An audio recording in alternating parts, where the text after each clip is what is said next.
Goldberg's family member passes away just before his match. WWE is making waves with Evolution 2, but not all of them are good. Trish Stratus versus Tiffany Stratton at Evolution was a last-minute deal.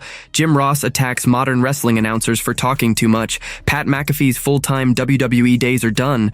Jelly Roll is locked in for WWE SummerSlam. Roman Reigns signing with AEW would be a massive mistake. Roman Reigns' SummerSlam update. WWE drops a Brock Lesnar bombshell ahead of SummerSlam. Let's dive right in. WWE is making waves with Evolution 2, but not all of them are good. WWE is cramming 3 big shows into one weekend, with Evolution 2, the all-women's premium live event, closing things out on Sunday. It follows NXT's Great American Bash and a new Saturday night's main event, all coming right after Night of Champions in Saudi Arabia. With so much happening, the hype for the women's event feels messy. Even though some major matches are set, WWE has dropped the ball in 4 big ways while building up Evolution 2. Number 1, too many shows, too little time. WWE is overloading fans with events in 2025. Money in the Bank, Backlash, and another Saturday night's main event are already in the mix. Now, they're squeezing 3 major shows into one weekend, just 2 weeks after Night of Champions. To make matters worse, Evolution 2 is up against a Beyoncé concert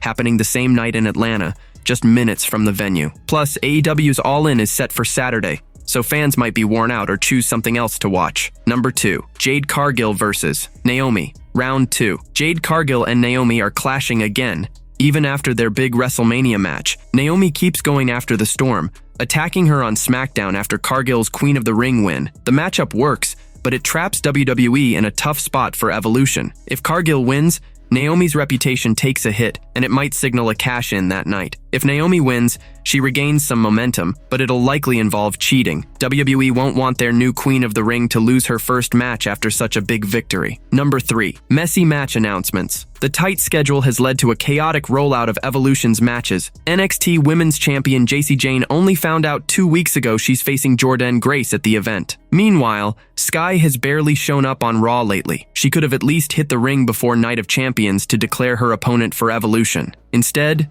that moment happened on Raw after the Saudi show. Adam Pearce then announced a triple threat match for the Women's Intercontinental title on the Sunday before the PLE. That kind of big title match news should hit on Raw or SmackDown, not in a random social media post over the weekend. It's fine for smaller matches, but not for a major title bout at a huge event. Number 4, missing stars on the Evolution poster. The Evolution poster didn't drop until 2 weeks before the show, way later than WWE's usual months ahead promotion. They often include injured or absent stars, and this time's no different. Bianca Belair, still sidelined with an injury, is front and center on the poster. She'll likely get cleared on the go-home SmackDown from Nashville. Asuka, who just came back and reached the Queen of the Ring finals, is nowhere on the poster. Neither are the new Women's US Champion Julia or the super popular Stephanie Vacker. Yet, names like Alba Fire, Ivy Nile, and Jada Parker made the cut for the graphic. Trish Stratus versus Tiffany Stratton at Evolution was a last-minute deal. The Trish Stratus and Tiffany Stratton match at Evolution 2 feels like a dream come true, but WWE only finalized it days before the big reveal. For weeks, the company toyed with ideas for bringing Trish into the all-women's event, but nothing was certain until the last minute. As recently as last weekend, they were still debating whether to have her challenge Tiffany Stratton for the Women's Championship. Plans stayed loose until WWE made the call, rushing to announce it. The moment unfolded live on the July 4th episode of SmackDown. Stratton came out to pump up her SummerSlam showdown with Jade Cargill, then stunned everyone by revealing she'd also defend her title at Evolution. Right then, Trish Stratus returned to accept the challenge, locking in a massive title match for July 13th in Atlanta. This fight adds serious star power to Evolution 2 and gives Stratton a huge stage. Earlier this year, she teamed with Trish at Elimination Chamber before rising as a standout in the women's division. Now she'll face the Hall of Famer with the championship at stake. The match is set for July 13th, 2025 at State Farm Arena in Atlanta, Georgia. What's your take? Was this the right move for Trish's comeback, or should WWE have picked a different opponent? Share your thoughts in the comments. Jim Ross attacks modern wrestling announcers for talking too much. Jim Ross, never one to sugarcoat his thoughts, recently took aim at today's wrestling commentators for hogging the mic. On a recent episode of Grilling JR, the iconic voice of wrestling called out modern broadcast teams for trying to grab attention instead of letting the ring action shine. A fan asked if announcers today talk too much or fail to pick the right moments to stay quiet, and JR didn't mince words. I do. I do. I think they should let the pictures speak more volumes than not. Laying out is an art form. It's not a matter of if you lay out. It's a matter of when you lay out and let the action on the television screen speak for itself. And I think they could do a better job and a better service to their brand and the product if they laid out just a little bit more and let things evolve and then react to that, as opposed to just filling time and, as you said, getting themselves over. That don't work for me. Ross has always been celebrated for his classic commentary style, knowing when to crank up the energy and when to step back so fans can feel the moment. His blunt take is bound to stir up talk among fans, especially with how fast and wordy today's wrestling broadcasts are. Do you think JR is right that announcers should pipe down more, or do you enjoy the constant chatter? Drop your thoughts in the comments. Pat McAfee's full-time WWE days are done. Pat McAfee's role as a WWE commentator is in question as he's been off TV for weeks. Wrestling veteran Dutch Mantell recently made a big statement about the former NFL star's future. McAfee hasn't been back at the commentary desk since last month's Money in the Bank event, missing 4 straight weeks of Raw. The ex-punter explained his absence, saying he was feeling pretty exhausted from his packed schedule and needed a break. On a recent episode of the Storytime with Dutch Mantell podcast, Mantell said McAfee's absence won't tank the show. That is a lot, and he's tired, so I don't blame him for taking the time off, but it's not going to help his show. It's not going to help, the RAW show. But I don't think it hurts it either because nobody tunes in for an announcer unless it's Bobby Heenan. Mantell believes McAfee's days as a full-time commentator might be over, suggesting he could shift to part-time, popping up for special appearances at premium live events. He may do a pay-per-view. He may do that. He could be a guest appearance, or you could have a 3-man commentary booth because he is a very, very good color commentator, and it is something to advertise because he does have his fans. And see, Pat McAfee is going to be joining us on this one. And I actually think you have some people tuning in just to hear Pat. Corey Graves has been stepping up, covering for McAfee on Raw. Inside sources say some in WWE are pushing for the NXT commentator to take a permanent main roster spot. Will WWE go back to a 3-man commentary team? We'll have to wait and see. Jelly Roll is locked in for WWE SummerSlam. Jelly Roll is gearing up for a big role at WWE's SummerSlam, and it's not just a one-off. According to inside sources on Dave Meltzer's Figure 4 Daily Update, the music star is confirmed for this Saturday's SmackDown and has a spot locked in for SummerSlam 2025, happening August 2nd and 3rd at MetLife Stadium in East Rutherford, New Jersey. This matches recent reports from WrestleVotes, which hinted that Jelly Roll's July 11th SmackDown appearance would kick off something bigger. WWE insiders have now confirmed that's exactly what's happening. Jelly Roll has already left his mark on WWE, especially at SummerSlam 2024. He opened the show with a powerful performance of America the Beautiful and his hit, Liar. Later, he got in on the action, smashing Grayson Waller and Austin Theory with chair shots that sent the Cleveland Browns stadium crowd wild.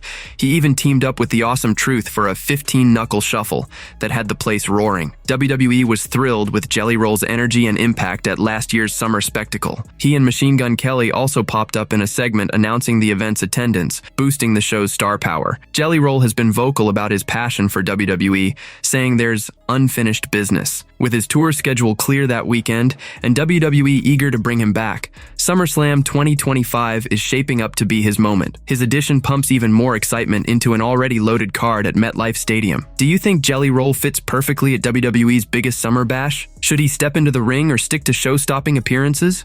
Roman Reigns signing with AEW would be a massive mistake. Roman Reigns is one of the biggest names in wrestling today, and many fans credit him for WWE's massive success in recent years. Wrestling veteran Jim Cornette recently warned that signing Reigns would be a bad move for Tony Khan's AEW. On the latest episode of Jim Cornette's Drive-Thru podcast, a fan asked if Reigns could be as big a draw for AEW as CM Punk was. Cornette didn't hold back. Yes, if Roman Reigns showed up on AEW, I think a lot of people would be paying attention to that, see what was going to go on. Would he move the needle like CM Punk did at this point? I'm not saying he's necessarily a smaller star. I'm saying is the needle capable of being moved as big as that now? Because when Punk got them over 1 million viewers, they were already at 800,000. If Roman Reigns, regardless of what you called him, showed up tomorrow in AEW, who could he work with to draw money? He'd be in the same position as the Hurt Syndicate. There's no tag teams. The point I'm making is, you have almost nobody there that would be credible against a guy the level of Roman Reigns, and Moxley's their world champion.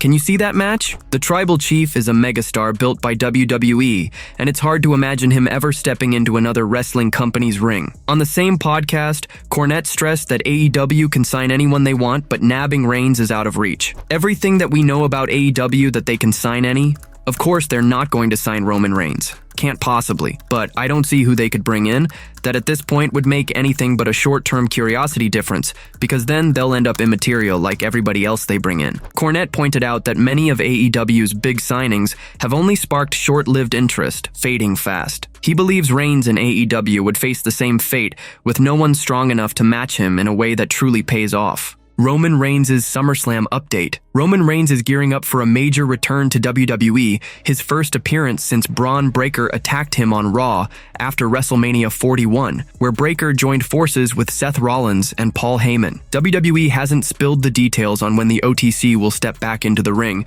but the word is he's targeting SummerSlam on August 2nd and 3rd. Inside sources from Fightful report that the former world champion is set to return for a SummerSlam storyline, though it's still unclear which feud he'll dive into. Reigns might go after Gunther for the World Heavyweight Championship, aiming to win back the gold, or he could chase revenge against Heyman and Mr. Money in the Bank for their betrayal at WrestleMania 41 and the Raw that followed. The OTC's epic 1,316-day run as WWE Universal Champion put WWE back on top, outshining AEW's rise. WWE Hall of Famer Rikishi, speaking on his Off the Top podcast, gave props to Reigns for carrying the company. I'm gonna speak on it. I'll talk about that. Now you're trying to cut Roman Reigns' feet. Here's the guy.